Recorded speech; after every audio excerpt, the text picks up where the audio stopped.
What would each of you tell your 17-year-old self? What would I stop wasting your time? So I was 17, I was working at a fast food restaurant making sandwiches. Now, the internet didn't really exist as such, but looking back on it, it was part of my journey. And I regret nothing because I ended up where I am. So would I even go back and tell myself anything is the question. If I had to, it would be to not burn so much of my time. Let's talk to the 17-year-olds who are listening. You know, do you finish your job, come home, play video games, etc.? That's what I used to do when I was 17 a little bit. What I didn't do is come home and think, okay, fuck, let's work on something new. Let's try and build something. Let's start a YouTube channel. Let's start creating content instead of consuming content. I'd tell myself to be a little bit more proactive with my free time and not fuck around so much. If you had a teenage son, what would be the one piece of advice you'd give him to break through the matrix and achieve success in life? I think if you're a young man, even if you're not my child, if you're just any man who's out there in the world today, you need to look at some problems that need solving, either for yourself or for society, and find a way to fix it. And I think that you should just adopt some problems and try and fix them. It doesn't matter what it is. You can just try and fix the litter in your area, or you can try and get a six-pack, or whatever you want. Men are builders. The modern world, call me misogynistic, the modern world was built by men.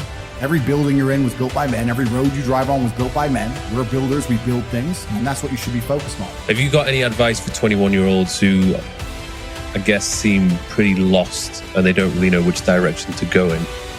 What would you offer to those guys in terms of advice? Oh, I've got loads of pieces of advice. Loads. If you don't know what to do, don't go to university. Yeah. That's the first thing. If you know what you want to do and you need a university degree to do it, then obviously pursue that.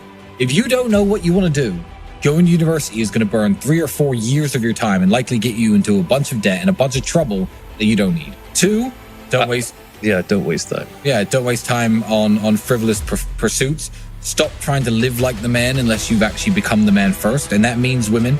Stop trying to get laid all the time and get beautiful women. Because if you are a nobody, the time and effort it's going to take into convincing a really beautiful woman to go to bed with you is much less time than it would take me or Mike, because we are a somebody already. So you're burning your hours. Don't chase women too much. Don't chase having fun too much. Don't chase clout too much. Don't try to be seen in cool places that you can't actually afford to be in. You know, Dubai is actually a very interesting example of this. I'm going to go off on a bit of a tangent here, but that's all good advice. It's simple.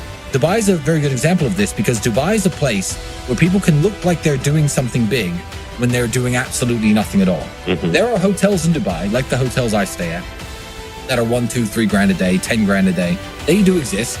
And there are also hotels in Dubai up near the old town where, you know, the laborers and the workers stay that cost $35, $40, $50 a day. That does happen. You could fly to Dubai, and people do this, men do this, with no money. They come to Dubai with their friends. They have no money in their pockets. They have a nice shirt that they'll wear, fine. And they'll take a taxi from their really cheap hotel down to downtown, picture in front of the Burj Khalifa, click, picture in front of a Lamborghini, click. Now they're a guy with a picture in front of a Lamborghini in Dubai. They're a guy who hangs out in Dubai now. He's at the Burj Khalifa. He makes less than $1,000 a month, probably. You know, people do this. They literally clout chase based on location. And that is the biggest waste of time that I've ever heard of. You know, go on a vacation within your budget and have fun with your friends, by all means, and take your mind off trying to be somebody. But yeah, people pretend too hard today. And the effort it takes to pretend short term will make you look richer or cooler or more successful than you are. But if you take all the time that you spend pretending and actually invest it into trying to become what you're pretending to be, you'll get there. Yeah. But it will take, again, 4 or 5 years. I use this analogy a lot. Maybe I overuse it, but you need to find a way to some degree to escape the matrix. And I say the matrix because the matrix, the way it is designed. And you're not just talking shit because you've actually done that. I've escaped the matrix. Yeah. I've literally escaped the matrix in nearly every form. So any form of oppression no longer applies to me. I can't be canceled. You know, I can say what I want. My finances are secure. I've escaped the matrix. And when I talk about the matrix, it primarily applies to men because men are the backbone of the slave force. We always have been and always will be. And unfortunately now, if you're a law-abiding man inside the matrix, your future and the life that is laid out for you is nothing but depressing. You're going to go to school, you're going to get in debt, you're going to get a job, you're going to get a wife, divorce is coming, you're going to lose the house eventually, your job's shit, inflation's outpacing your wages, you're going to work, no one's going to appreciate it, now you're old and your life's over. That is the matrix for 99% of men, and you need to find a way to escape it. And I guess I was kind of fortunate from a young age. I always knew that the matrix was coming and that the system is designed to oppress. the people who make the rules do not make the rules for the benefit of us. They make the rules for the benefit of the people who make the rules. And I knew that. And I think every person intrinsically knows that. Like if it's 4 a.m. and you're sitting in a gas station and a Lambo pulls up, you're probably thinking drug dealer or criminal. You're not thinking, oh, he definitely went to school. The system is absolutely broken. It's designed to oppress. And that the majority of people who stick to the rules are going to lose. This is the knowledge that you're only going to learn the hard way. And even after I tell you, you're still not going to implement it because you don't learn anything unless it's learned the hard way. But at least if I tell you in advance when it happens, you can be like, oh yeah, actually listen. So I'll tell you a few of my found here. Young kings, how good are you on your worst day? Are you good enough on your worst day to beat your opponent on their best day? This is the key element of success. This was said to me, I can't do much. He said, if you train like you're going to fight on your worst day, you might have a cold, might have COVID, might fucking broke up with your bitch, car might have broke down, bad night's sleep, who knows? And he might have everything going right. Could be a fucking perfect day for him. It's been the best week of his life. If you get knocked out, are people going to start talking about, oh yeah, he got knocked out, but you know it was his worst day, and the other guy's best? Are they just going to say he lost? No room for excuses. You're trained that way. People often talk about their personal best or the best I can do. If the best you can lift is 200 kilo on like a one-off sometimes, don't say you can lift 200 kilo. You can't lift 200 kilo. You can lift 150 kilo every single time on your worst day. That's where your real performance level is, your worst day. Keep that in mind. Young kings, too many of you value money as if money will save you from yourself. Every single one of you reading this should be focusing entirely on changing who you are as a man. You are where you deserve to be, and no amount of money will change who you are. I think I've told this story before. I've told it on a few podcasts. Anyone who watches my podcast will know. I've said this all the time. Money is an amplifier. You don't watch this channel because I'm rich. You watch this channel because not only am I rich and I made it all myself, which is unique, but I'm the big G. I was the big G before I was rich. Now the money amplifies, right? I was a street dog. Now I got money, my teeth are bigger. If I never had any teeth, money ain't gonna change anything. I use this analogy all the time. You see a Lambo pull up, and a dork gets out, you're gonna think he's some super fucking crypto tech dork who becomes a massive mega dork.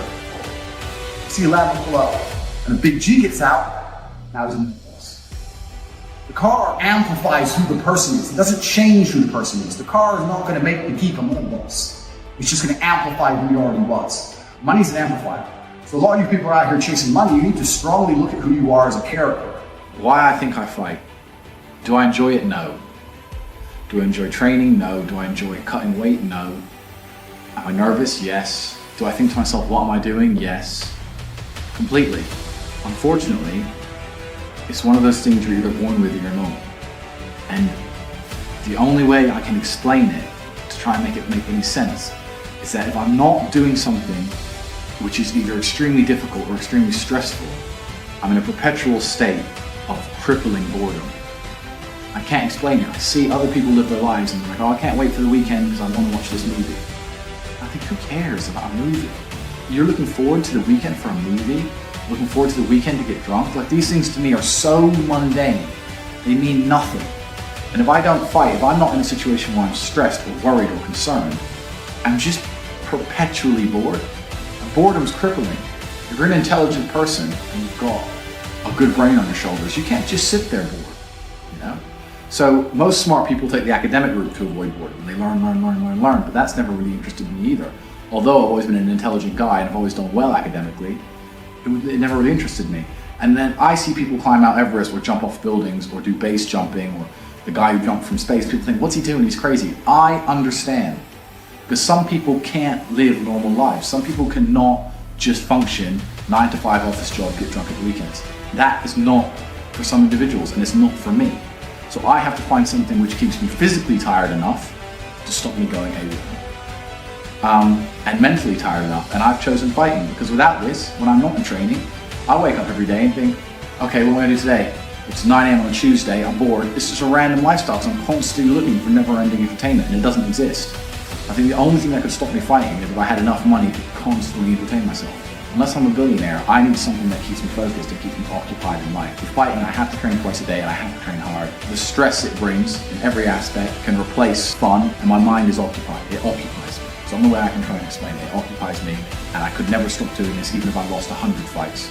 because I'm not built to live in normal existence. I can't do it.